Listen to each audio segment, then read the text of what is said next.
So these are 6 little mind tricks which will help you give you more control. These are all university research projects with verification behind these little tips and tricks. So you're in a conversation with somebody, it's starting to get a little bit testy, you can feel that the tempers are starting to rage or starting to rise, and you can feel an argument coming on. If you don't want to have that argument, very, very simple. Just nod your head. It sends a message to the brain which says yes.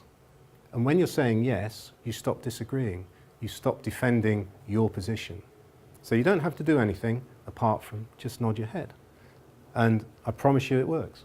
Ever been in this situation where you start overthinking a problem? Yeah? Very simple. Stand up, find a bathroom, go and wash your hands, dry them off and come back. It sends a message to the brain to stop. And there's a hidden sort of connection between the idea of cleaning your hands and finishing with something. And provided you don't go back and start doing what you were doing before and you start a new task, it will stop you from overthinking and you can move on.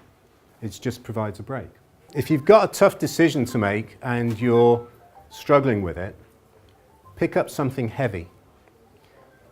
And this goes back to our sort of prehistoric days when, you know, we used to carry heavy weapons around with us and we were, you know, big macho things, and it made us feel important.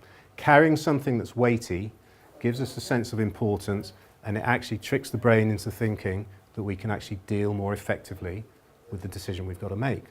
If you want to stop feeling angry, you're angry with something, or you're angry with someone, quite easy actually, just smile.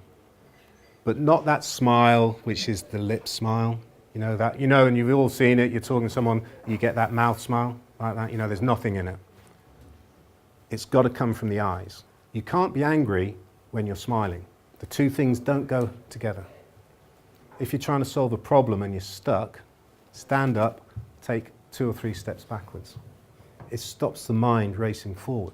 Part of the issue sometimes when you can't solve a problem is your mind is going forward at 100 miles an hour. Sometimes what you need to do is just stop, take a look at the bigger picture, and actually physically getting up and walking backwards 2 or 3 steps helps you do that.